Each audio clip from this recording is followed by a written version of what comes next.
Assalamualaikum warahmatullahi wabarakatuh. Selamat pagi menjelang siang anak-anakku kelas 11 MIPA 5 dan MIPA 6. Apa kabarnya hari ini? Semoga dimanapun kalian berada selalu dalam keadaan sehat walafiat. Jangan lupa untuk tetap menjaga protokol kesehatan ya, menggunakan masker, menjaga jarak, dan mencuci tangan. Sebelum memulai pembelajaran, mari kita berdoa terlebih dahulu agar diberikan kemudahan dan kelancaran. Berdoa dalam hati, dimulai.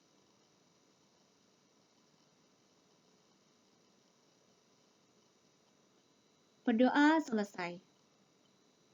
Nah, anak-anak, untuk presensi atau kehadiran, silakan kalian mengisi link yang akan dibagikan di grup WA. Hari ini kita akan belajar mengenai sistem pencernaan. Apakah yang kalian ketahui mengenai sistem pencernaan? Bagaimanakah prosesnya?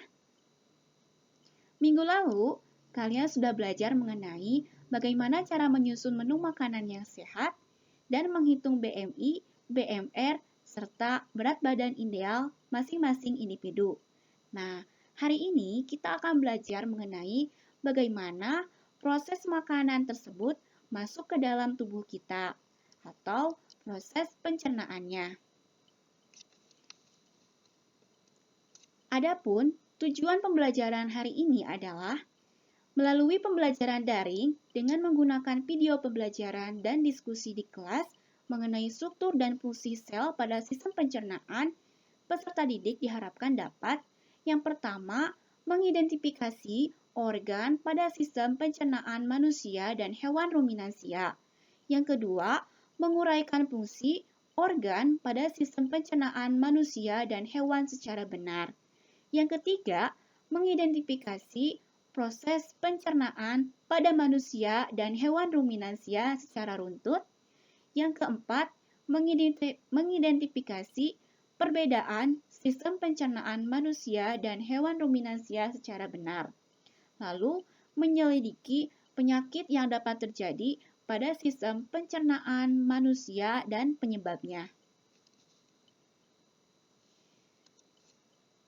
Nah, ini adalah sebuah gambar organ-organ pencernaan pada manusia. Pertama, makanan akan masuk melalui mulut.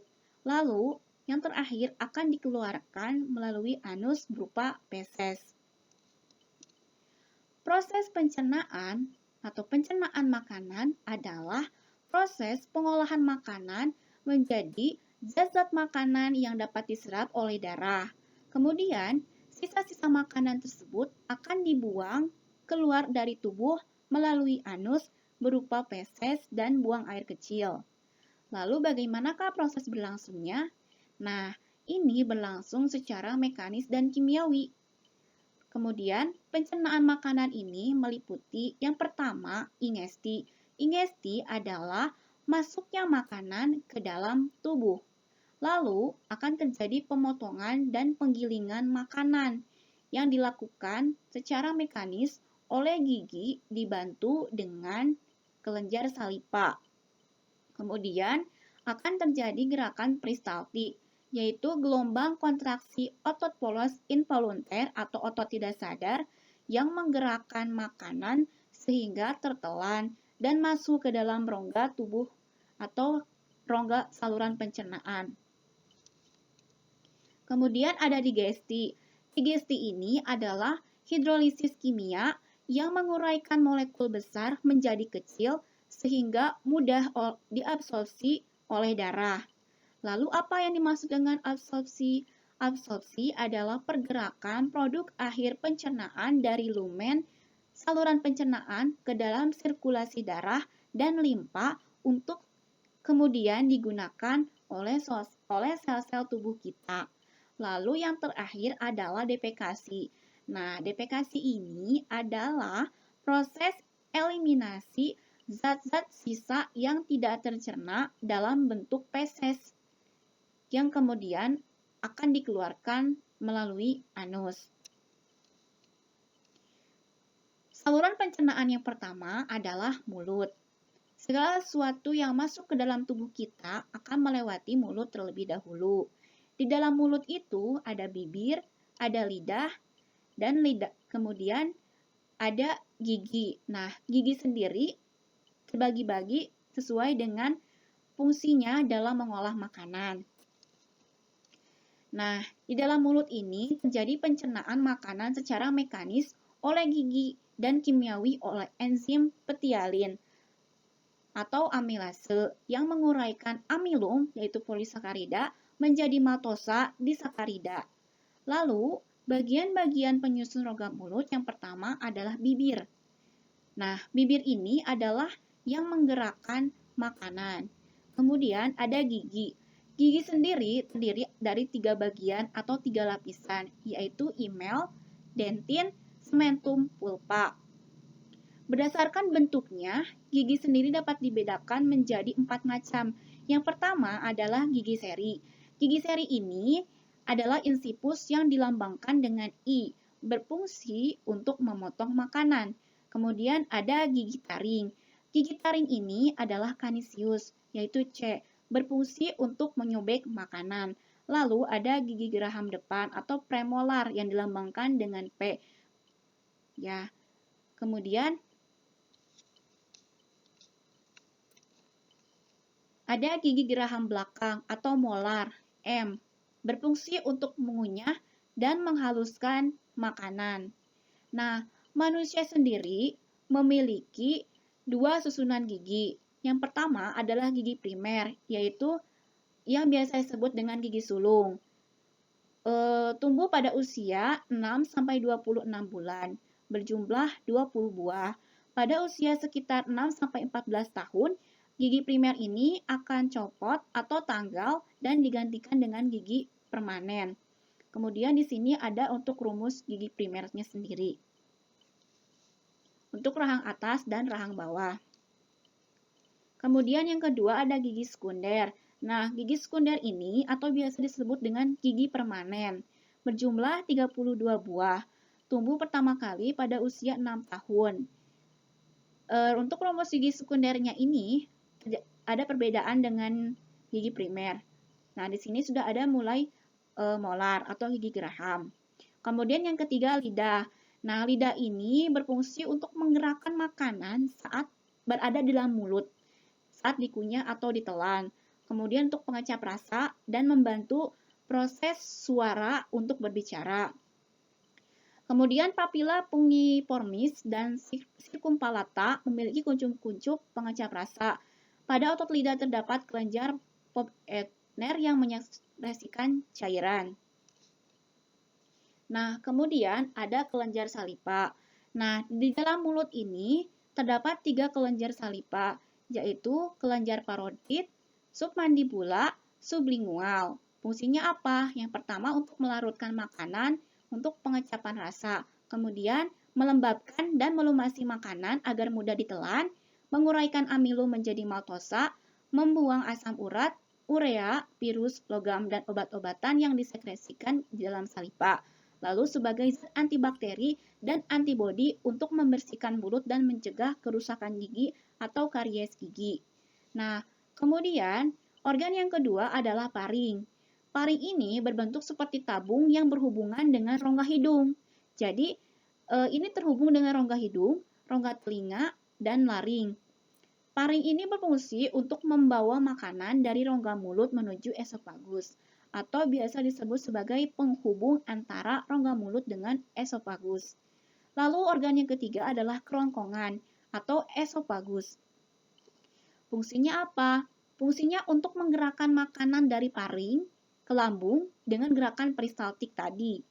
Nah, ini adalah gambarnya ya. Ini di sini ada paring. Nah, ini dia yang dinamakan paring. Jadi ada ketika makanan masuk ke dalam mulut, kemudian terjadi proses makanan dalam mulut, lalu akan melewati paring yang akan sebagai jembatan penghubung menuju ke esofagus. Ini esofagusnya ya. Kemudian organ yang keempat adalah lambung atau ventriculus. Silakan kalian bisa lihat gambarnya di sini. Nah, ini esofagus yang tadi, kemudian di sini ada pundus. Untuk bagian-bagian lambung sendiri. Nah, lambung ini adalah organ pencernaan yang berbentuk seperti huruf C, terletak di antara rongga bagian atas sebelah kiri di bawah diafragma. Kemudian terbagi menjadi 4 bagian. Apa saja? Yang pertama ada kardia, kemudian yang kedua ada pundus, kemudian yang ketiga ada badan dan pilorus. Kemudian tersusun dari 3 lapisan otot polos, yaitu lapisan sirkuler, longitudinal atau melintang, dan oblik atau miring. Nah, fungsi lambung sendiri yang pertama adalah untuk menyimpan makanan. Makanan yang masuk ke dalam tubuh akan disimpan oleh lambung selama kurang lebih 2-5 jam. Nah, di dalam lambung, makanan akan bercampur dengan getah lambung dan dicerna secara kimiawi. Kemudian fungsi yang kedua adalah memproduksi kimus. Nah, untuk yang ketiga adalah memproduksi mukus untuk melindungi lambung terhadap aksi pencernaan glikoprotein dan vitamin B12 dari makanan yang dicerna.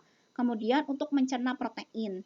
Nah, pencernaan secara kimiawi di dalam lambung ini yang pertama ada pencernaan protein, yaitu oleh pepsinogen dan renin. Yang kedua adalah pencernaan lemak yang dilakukan oleh lipase lambung. Kemudian yang ketiga ada pencernaan karbohidrat yang dilakukan oleh enzim amilase. Nah, organ yang kelima adalah pankreas, hati, dan empedu. Pankreas ini terletak secara horizontal di bagian belakang bawah lambung, tersusun dari sel-sel endokrin yang menghasilkan enzim-enzim pencernaan, serta sel-sel endokrin yang menghasilkan hormon insulin dan glukagon. Kemudian ada tripsinogen. Tripsinogen diaktifkan oleh enterokinase menjadi tripsin. Kemudian ada kimotripsin. Kimotripsin ini memiliki fungsi yang sama dengan tripsinogen, yaitu untuk memecah protein atau polipeptida besar. Kemudian hati. Nah, hati ini memiliki fungsi yang pertama untuk menyekresikan empedu untuk mengemulsikan dan mengabsorpsi lemak. Yang kedua adalah mempertahankan homeostatis gula darah. Yang ketiga, menyimpan gula dalam bentuk glikogen. Kemudian organ yang keenam adalah usus halus atau intestinum tenue. Nah, bisa kalian lihat gambarnya di sini. Ada pili dan mikropili dalam usus kecil. Nah, usus halus ini berbentuk tabung yang terletak di antara lambung dan usus besar. Kemudian berdiameter 2-5 cm dan panjang sekitar 3-5 meter.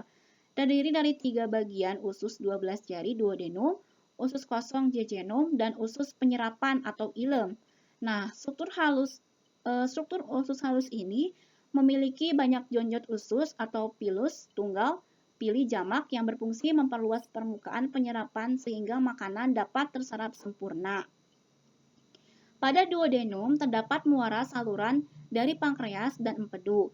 Pada usus halus terjadi gerakan peristaltik dari kontraksi ritmik, otot polos, longitudinal, dan sirkuler yang menggerakkan kimus ke arah bawah di sepanjang saluran.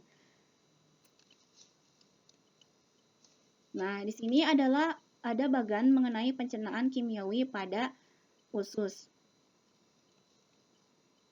Kemudian ada usus besar atau kolon.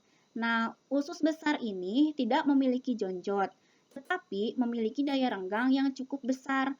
Usus besar ini terdiri dari bagian-bagian. Yang pertama ada sekum. Sekum ini adalah kantong tertutup dan memiliki appendix atau vermiform, yaitu umbal cacing. Kemudian ada kolon. Kolon ini terbagi menjadi kolon menanjak, ascendent, descendent, dan sigmoid. Kemudian ada rektum. Rektum ini memiliki panjang 12-13 cm. Lalu, fungsi usus besar adalah yang pertama untuk mengabsorpsi 80% sampai 90% air dan elektrolit dari kimus yang tersisa sehingga menjadi semi padat. Yang kedua, memproduksi mukus yang tidak mengandung enzim. Yang ketiga, tempat bakteri yang mampu mencerna sedikit selulosa dan memproduksi sedikit kalori, kemudian mengeluarkan zat sisa berupa feses. Nah, warna coklat ini berasal dari pigmen empedu, kemudian bau berasal dari kerja bakteri. Nah, kita akan masuk ke sistem pencernaan makanan pada hewan ruminansia. Apa sih yang dimaksud dengan hewan ruminansia? Hewan ruminansia atau subordo ruminansia adalah kelompok hewan herbivora, yaitu pemakan rumput atau daun-daunan yang memamah biak, yaitu menelan bahan mentah, kemudian mengeluarkan makanan yang sudah setengah dicerna dari perutnya untuk dikunyah lagi. Contohnya apa? Contohnya sapi, kerbau, kambing, jerapah, bison, rusa, kancil, dan antelop. Nah, sistem pencernaan pada hewan ruminansia ini berbeda dengan sistem pencernaan pada manusia, terutama pada rumus susunan gigi, tipe lambung, dan jenis mikroorganisme yang membantu proses pencernaan makanannya. Nah, ini adalah sebuah gambar saluran pencernaan ruminansia. Di dalam lambungnya itu terdapat ada 4 ya, dibagi-bagi lagi menjadi 4. Yang pertama ada rumen, kemudian ada omasum, ada abomasum, dan retikulum. Nah, sistem pencernaan hewan ruminansia terdiri dari yang pertama ada mulut, kemudian esofagus, lambung terdiri dari 4 bagian, rumen, retikulum, omasum, dan abomasum. Kemudian ada usus halus, kemudian usus besar atau kolon, kemudian rektum, dan yang terakhir anus. Nah, ini adalah rumus susunan giginya ya. Di dalam mulut terdapat gigi yang berfungsi untuk menjepit rumput dan gigi geraham untuk memotong memecah rumput.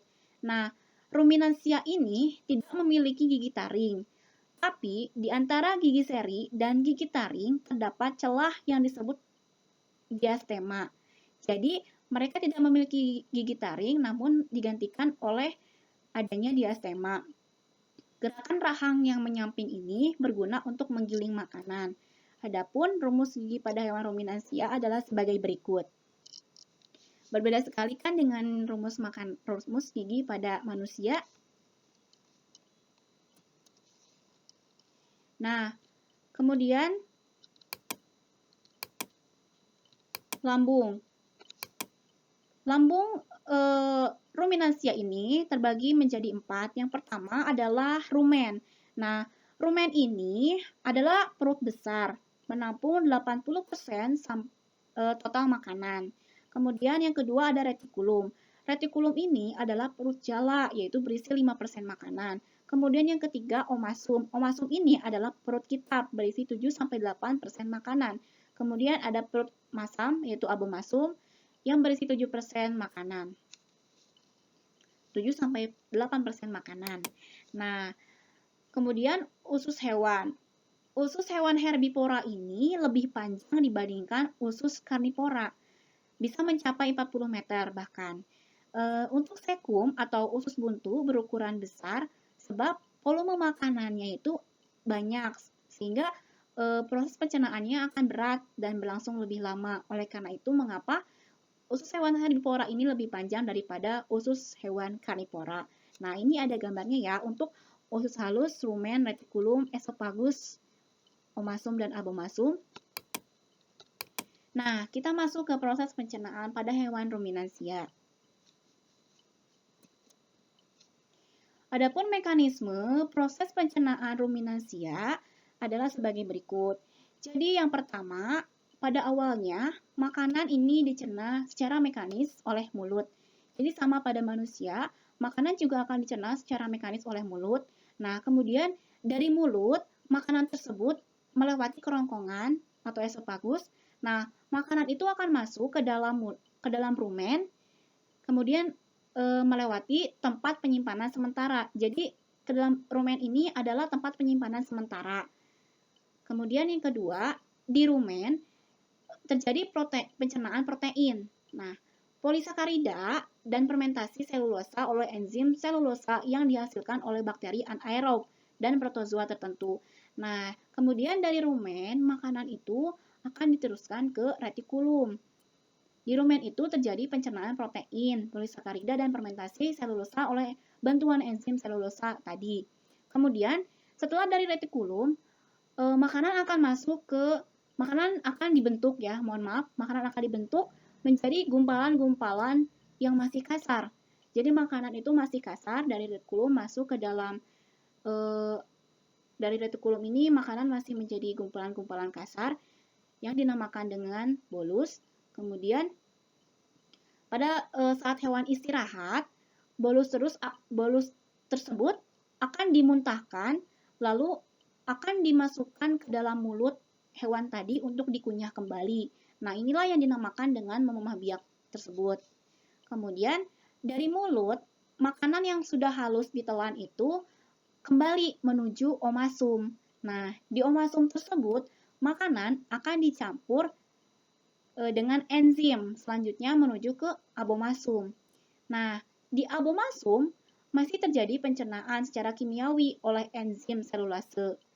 Nah, kemudian selulosa akan diubah menjadi asam lemak dan menghasilkan biogas berupa metana.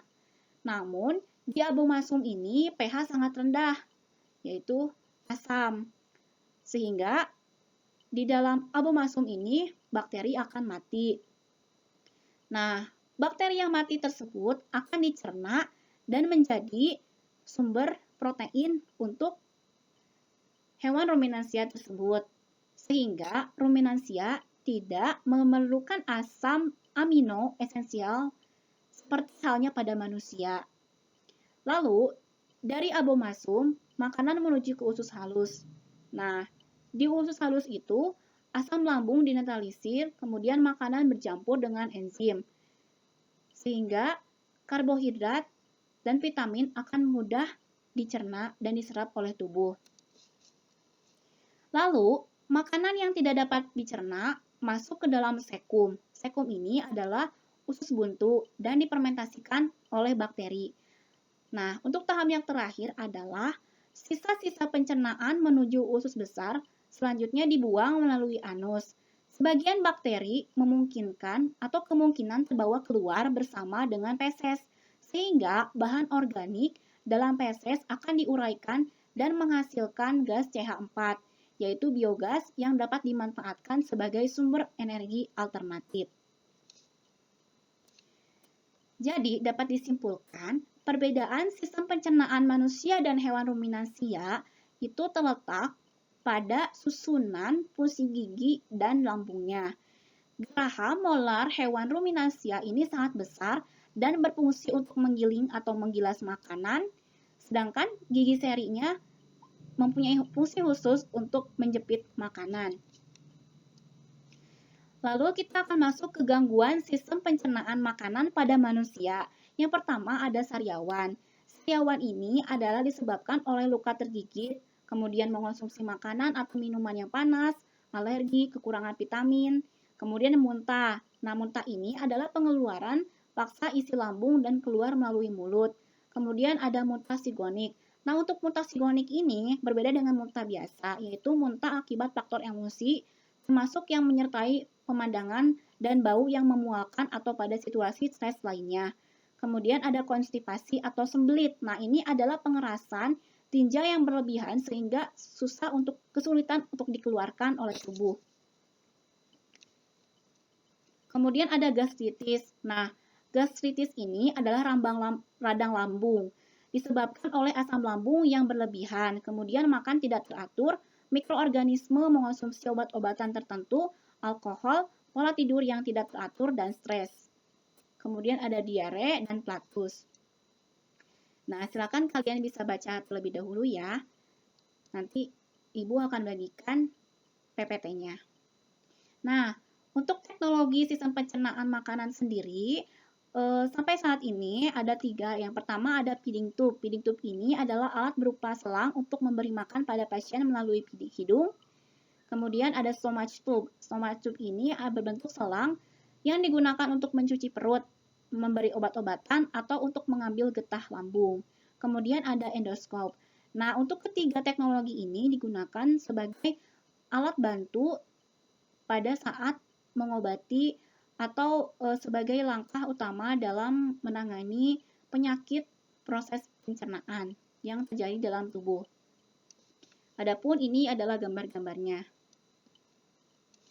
Baik, sekian penjelasan untuk pembelajaran hari ini. Terima kasih. Jika ada pertanyaan atau hal yang ingin didiskusikan, silakan untuk didiskusikan di grup WA.